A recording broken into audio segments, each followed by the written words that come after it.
Headline News with George Gonzalez. Today is Tuesday, April the 3rd, 2018, and this edition of Headline News is now being streamed live on our Facebook and our YouTube channel. Thank you for joining us.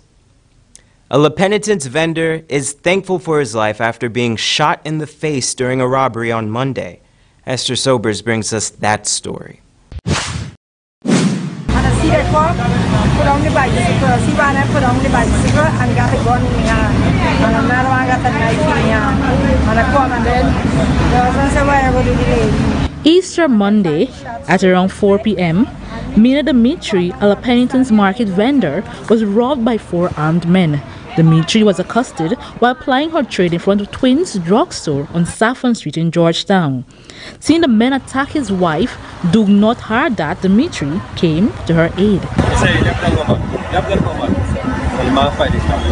Dimitri was subsequently shot in the face by one of the bandits. No, not shot, that is a shot.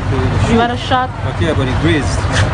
After shooting Dimitri, the men stole over 100,000 from Dimitri's apron and ran off. I fired the shot straight this way, and me come down from the stand and I run along there with the gun and the knife and take away all the money. Though yesterday's experience was quite traumatic, that did not dampen the couple's spirit for applying their trade. No, I feel scared, I still continue. I feel good about my load and for, see, I just like, for paying people and everything.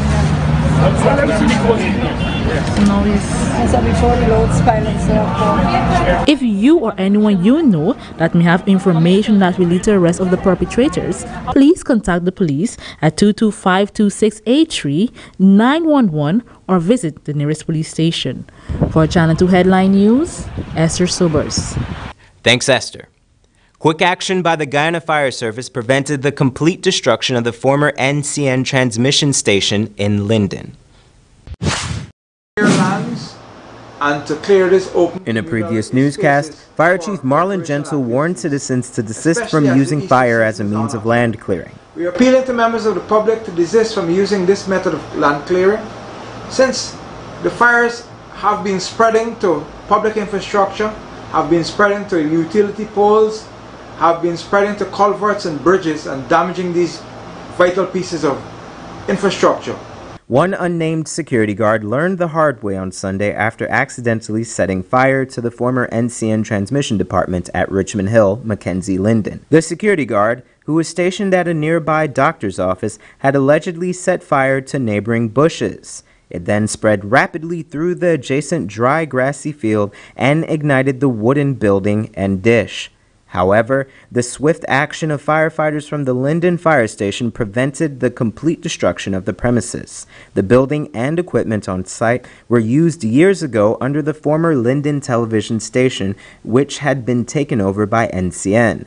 However, under NCN, the transmission office and other departments were moved to another location in Mackenzie. The Caribbean Union Conference Pathfinders Camporee came to a close over the weekend. Wendell Jeffrey was there and filed this report. George, after a very stirring week of revival here at the Lucre campsite, I dream of greatness.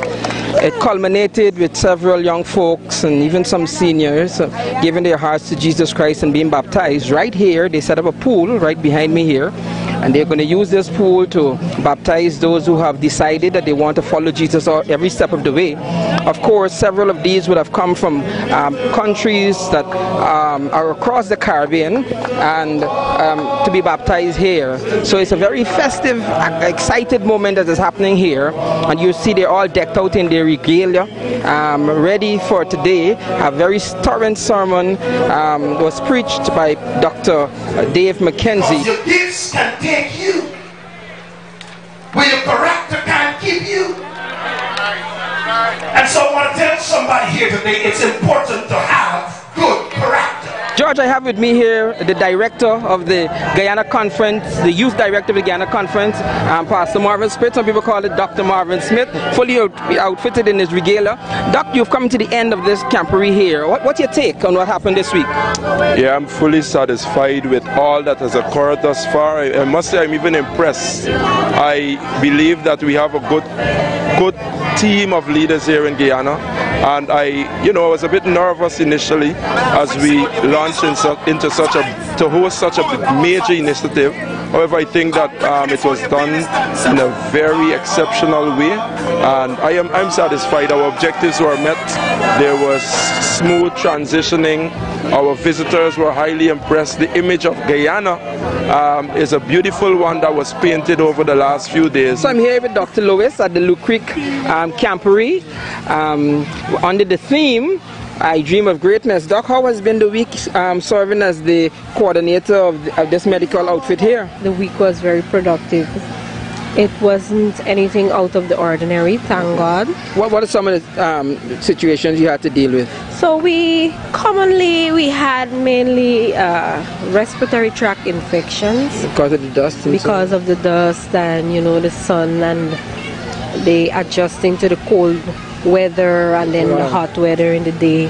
So that was the main influx, the main reason for the influx of our patients. So I'm here with Sister Megan Sanko, and you are supervising the local arm of the University of the Southern Caribbean. Correct. At this weekend's activity. Talk a little about what the University of the Southern Caribbean is offering and why you chose to set up a booth here. Because of the interest, Guyanese are interested in Christian tertiary education, so we decided to bring a campus here to facilitate the needs of local Guyanese at a cheaper cost. How has it been? I know that this is not your responsibility, but you're probably the senior, one of the senior personnel here. What's your take on how the operation would have gone this week? The feedback I've gotten is that this year seemed to be a much better year. More persons were involved. The planning organization, the planning aspect around this was great because we were able to get a team of Adventist doctors. To my surprise, I didn't know there were so many Adventist doctors around, and I've been given the opportunity to meet with these Adventist doctors, and hopefully we can take this to another level where we can use those Adventist doctors within our very own institution, Davis Moore Hospital. Several young people decided to follow Jesus every step of the way into the what they call the watery grave, where they died to their old selves and are resurrected to a new life in Jesus Christ. Back to you, George. Thanks, Wendell. Today, 3 men appeared before the Georgetown Magistrates Court, jointly charged with the possession of 2.2 kilograms of cocaine for the purpose of trafficking. Mohammed Kadir, Mark Gomes, and Ryan Fowler were allegedly caught with the cocaine on Sheriff Street in Georgetown. Fowler pleaded guilty to the charge and was sentenced to 4 years jail and fined $6 million. The 2 other defendants denied the allegation. Kadir and Gomes were remanded to prison until April 13, 2018. The court heard that on March 29th at about 7:45, Ranks saw 2 vehicles that were parked suspiciously in the vicinity of Sheriff Street. The court heard that Kadir exited one of the vehicles with a yellow gas cylinder and went to the other vehicle, which was being driven by Gomes with Fowler inside. Kanu Ranks intercepted the vehicle and conducted a search, during which they found the drugs hidden inside the gas bottle.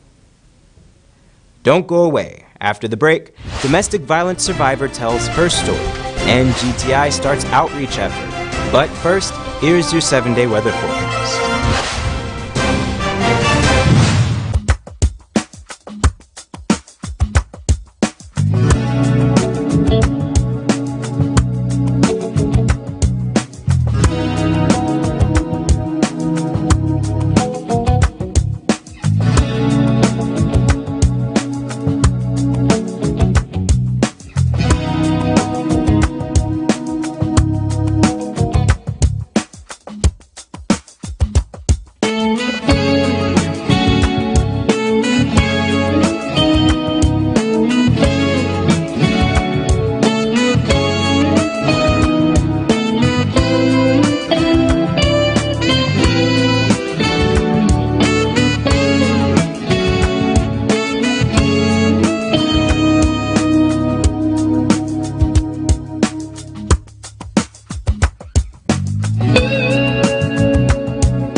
Need a ride around town and beyond? Look no further than Oasis Ride Taxi Service. With affordable prices and some of the best drivers in the business, we've been delivering prompt and reliable service to Guyana for over 16 years. We also offer tours, chauffeur service, and even car rentals. You can call us at 231-5554 or 225-5496. For deals, specials, and more information, find our page on Facebook, Oasis Ride Taxi Service. Let's go. Seems like people will try just about anything to lose weight these days. But nothing works better than proper dieting and exercise. So if you're guilty of eating the wrong foods, not finding time to exercise, or can't afford a gym, join Safe TV Channel 2 for Body and Spirit. Aerobics workout with Dick Nunez. Hello, I'm Dick Nunez. Welcome to Body and Spirit Aerobics. Weekday mornings from 7 a.m. to 7:30 a.m. Don't hesitate. Act now, because your greatest wealth is your health.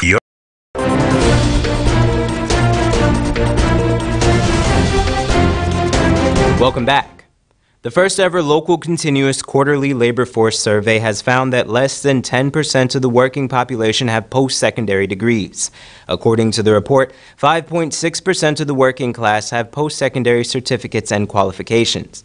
The study, which was done in the third quarter of 2017, has revealed that only 2.3% of the population have a bachelor's degree or equivalent. 0.3% have a master's degree, and 0.2% have doctorates or the equivalent. Statistics have also shown that 9.9% of the working population receive no schooling, while the majority of the working class have primary education, which was recorded at 48.3%, and upper secondary education at 24.3%. In the third quarter of 2017, the total population aged 15 and above residing in Guyana was 550,831 persons, with the majority of them, some 72.3%, living in urban areas. Riona Payne and Rosemary Rudder were killed by men they once loved. Their murders were deemed as examples of the prevalence of domestic violence in Guyana. Though these women are no longer here to recount their fatal experiences, one woman who survived such an encounter with her lover tells us her story. Here's Esther Sobers. Everything going smooth, nice and so. We never really had no problems with this. Last November, the relationship between Police Constable Shanice Fraser and Clement Cockfield made headlines for all the wrong reasons. They were both in a relationship for 6 months before that night. They both worked at the same police station, and though many had speculated that he was abusive towards her, Fraser denied such accusations. We ever hit you? Like you start getting insecure because I am this type of person. I'm very socializing. I will talk to anybody that talks to me. I don't have a problem with anybody or anything. And that is we used to get effects because I just used to just interacting with the other workmates and these things. And it used to feel well because I used to socializing with this. I went there with them and these things. Because of what people used to tell you about me. While Fraser did mention that the two had a disagreement the day prior, she firmly believes that it could not have been the reason for him wanting to kill her. I go to work with a white top and a jeans. There was a full fitted top, and he telling me how the top short. And that was the first time I got to work with the top. So I just tried to avoid the argument and listen to tea, and I walk out the door and left him. Fraser was happy. Cockfield had proposed to her, and they promptly began making wedding plans. She even showed us her engagement ring that she still wears today. But it all changed on that day. It was at this police station where Shanice Fraser's life would change forever. I said, alright, good. He come and he hugged me up, and I rest back my head on his chest. And this when he put it onto my head and he shoot. So I didn't fall or anything because it feel like a lash. I feel like a lash I get in my head. So now I turn in a wrong for asking why he lashed me. So why so enough for asking why he lashed me? Put the gun on his chain and he shoot. So he fall back on the step. He shot. Now I left stand up. I watching this way, watching this way. And I say no, and I start running and I run for help for he. I run and I tell them he shoot itself, he shoot itself. I didn't know that I get shoot. I feel like a lash I get in the head. It was clear her fiancé wanted her dead as he continued his assault. When I near reach out of the vehicle, this is when the blood started pouring out my head and running out my mouth. This is when I realized that I just shoot her. So I just dropped myself right in front there. I said down there, this is to my head. You know, I fall and by split me up and put me on the back of the vehicle. By his thing, he come back around. He walk and he come back around. So one of them boys actually, somebody say, "Cockfield boys, what you really doing? What's wrong with you?" And he didn't answer them. He just keep watching at me all the time. I get black. His face, his whole feature change up. And he just staring at me all the time. So he come, he press back the gun to me here, and one of them boys flash away the gun, flash away his hand. And he trying to get the gun from me, but he fight the half, he didn't get it. So we don't know why he trying to get away again. He fire off a next shot, but one got to my chest. A next shot to your chest? Yeah. So this is 2 shots. And I continue running. While he's running, the next one catch me in my side. And the last one catch me in my hand. So when I get the last one, I just stand up. I say, I ain't gonna make it no more. I just stand up. And I faint out on the ground. So like when I fall down, he's still watching at me because he think I did. After being shot 4 times, she was still conscious and was transported in the police pickup to the hospital with Cockfield. He didn't die, at least when we going to the hospital. His eyes is still open and he's watching at me. During her hospital stay, she was left in the dark as to what exactly happened that evening. The whole time, Fraser would constantly inquire about Cockfield. When my eyes opened, he was the first person I asked for. And from since then, I keep asking for you, they keep telling me that he alright. I say, I keep saying alright, good. But for some reason, like, I feel Tao wasn't he act like Tao. Because this by whole feature just changed and this thing. You're talking about the shooting? Yeah. It wasn't him, you're thinking? No, it wasn't to me, like it wasn't he. Because I keep saying, why would he want to do something like that without a cause or a reason? She has never received counseling, and some days she would become emotional. She's still haunted by the memories of that fatal night and constantly thinks about Cockfield. I think about it every day, but I just try my best, like for don't thing. Whenever it comes to my thoughts or whatever, I go and listen to music or look for somebody to go and get off with or chat with somebody. I want to bear up no more by, I do most of the days by myself and listening.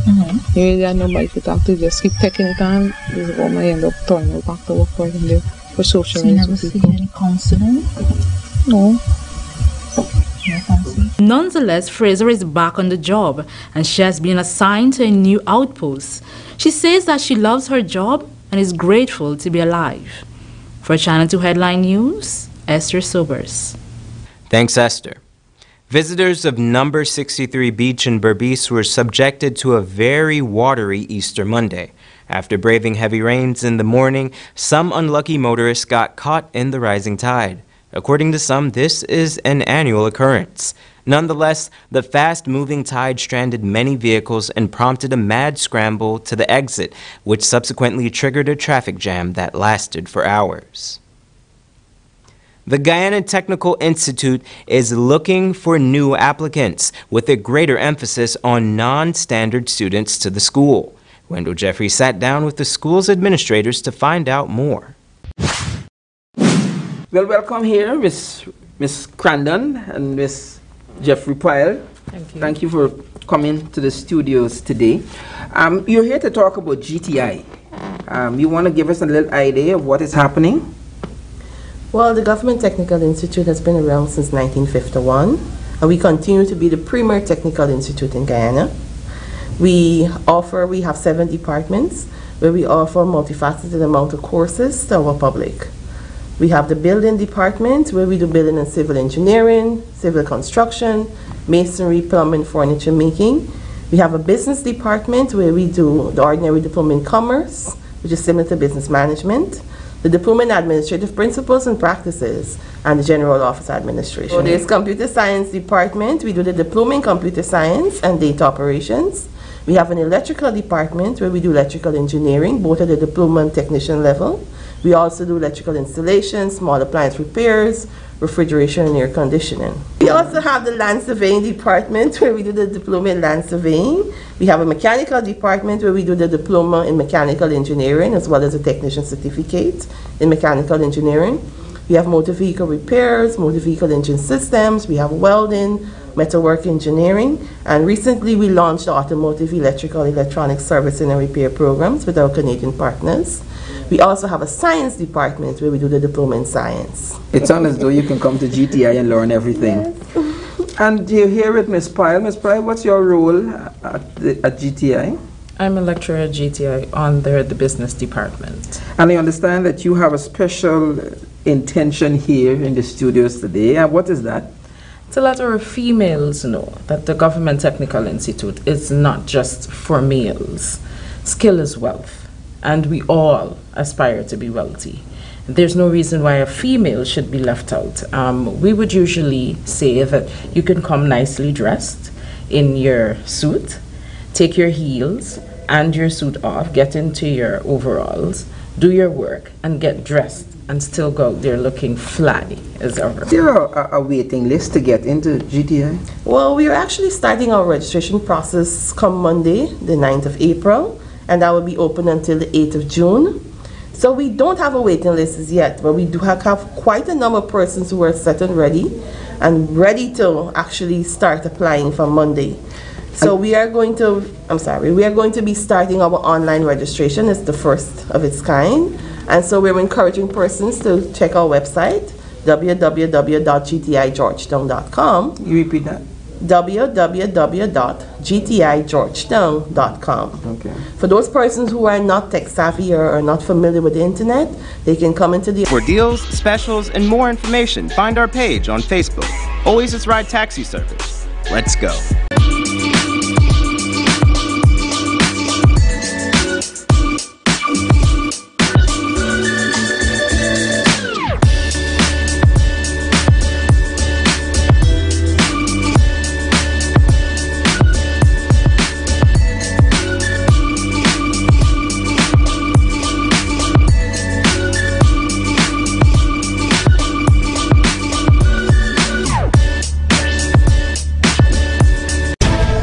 People will try just about anything to lose weight these days. But nothing works better than proper dieting and exercise. So if you're guilty of eating the wrong foods, not finding time to exercise, or can't afford a gym, join Safe TV Channel 2 for Body and Spirit. Aerobics workout with Dick Nunez. Hello, I'm Dick Nunez. Welcome to Body and Spirit Aerobics. Weekday mornings from 7 a.m. to 7:30 a.m. Don't hesitate. Act now, because your greatest wealth is your health.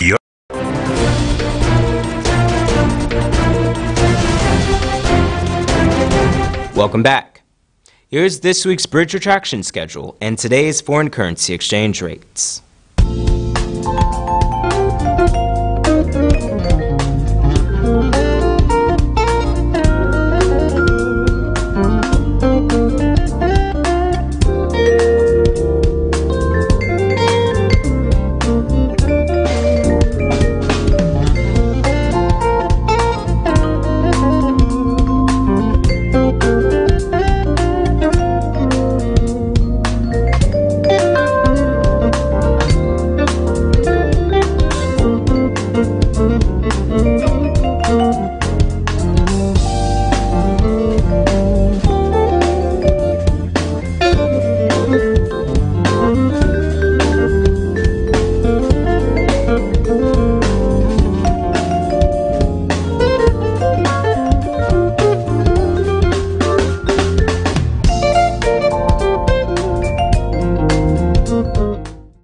Here's Bibi Backus with the regional and international headlines of the day.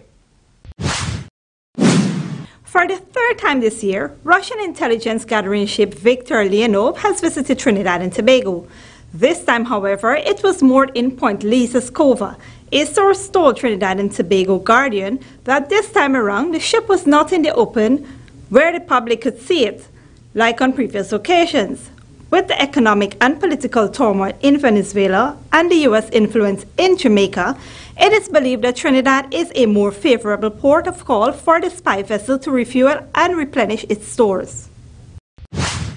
The arrest of 2 Albanian students at the Norman Manley International Airport in Kingston recently has prompted an investigation into the suspected human smuggling ring operating in Jamaica. The foreign students were found in possession of stolen United States passports. They were preparing to board a flight to Canada 2 Sundays ago when they were arrested after discrepancies with their passport were detected. Since their prosecution, U.S. law enforcement has been called upon to help to determine the existence of an international human smuggling ring operating in Jamaica. And in international news, waves of strikes against French President Emmanuel Macron's labor reform has triggered a severe disruption of France's railway network. The action began this morning and will spread over 3 months, affecting 2 in every 5 days. Staff at the state railway SNCF are leading the strike.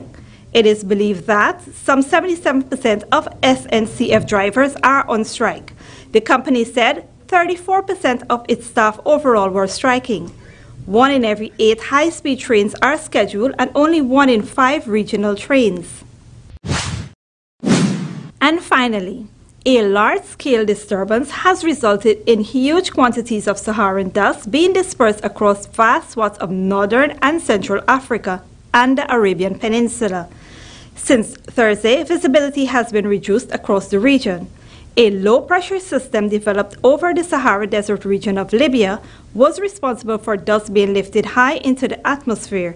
It swept from Egypt and Sudan across the Arabian Peninsula and onto Central Asia.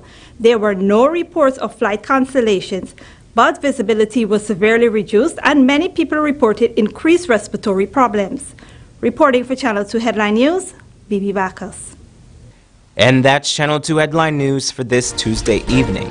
As we take our leave, we invite you to find Headline News on Facebook, YouTube, and our website, headlinenewsguyana.com. You can also tune in tomorrow morning at 6:30 for a rebroadcast and Wednesday evening at 7 o'clock for more news. For now, I'm George Gonzalez, signing out from this newscast, saying thank you for welcoming us into your homes and do have a blessed evening.